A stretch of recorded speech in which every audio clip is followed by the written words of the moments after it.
ভারতের ইতিহাসে ১ মে ১৯৬১ তারিখ ছিল একটা খুব গুরুত্বপূর্ণ দিন। এই দিনে যৌতুক প্রথা নিষিদ্ধ করা হয়েছিল। এই নিয়মটি ভারতের সকল মানুষের ধর্মের জন্য প্রযোজ্য। তবে আজ ৬৩ বছর পরও সমাজ থেকে এই কুপ্রথা দূর করার জন্য প্রচেষ্টা চালাতে হচ্ছে।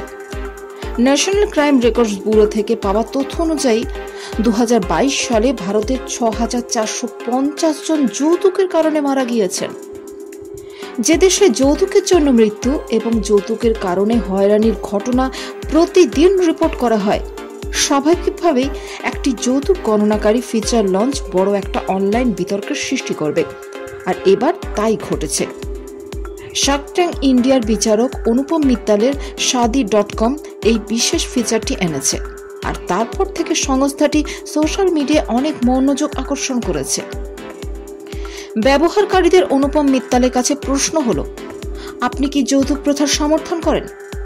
এই ফিচারে একটি ফর্ম রয়েছে যাতে লেখা আছে যে সেখানে ব্যবহারকারীদের তাদের বয়স, পেশা, মাসিক বেতন, শিক্ষা, যদি তারা একটি বাড়ির মালিক হয় এবং তারা কোথায় থাকে তা পূরণ করতে হবে।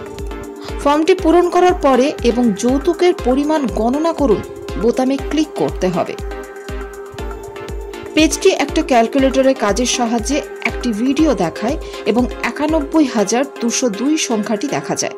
আর এতে আরও উল্লেখ করা হয় যে ২০০১-২০১২ সালের মধ্যে ভারতের যৌতুকের কারণে মৃত্যুর সংখ্যা ৯১,২০২। এরপর লেখা আসে আরও অনেক প্রশ্ন। আপনি কি এখনো জানতে চান?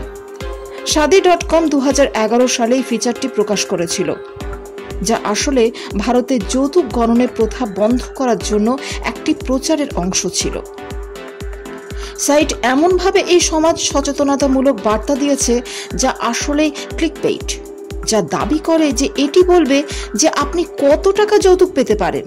কিন্তু একবার আপনি যৌতুক ক্যালকুলেটরে ক্লিক করলে এটি দেখিয়েছে যে কিভাবে এটি একটি সামাজিক সমস্যা এবং হাজার হাজার মহিলার জীবনে এর প্রভাব রয়েছে। সম্প্রতি মাইক্রো ব্লগিং সাইট এক্স এর এক ইউজার এই ফিচারের একটি ছবি পোস্ট করেন এবং অনুপম মিত্তালের প্রশংসা করেন। পোস্টটি এখন ব্যাপকভাবে ভাইরাল হয়ে গিয়েছে।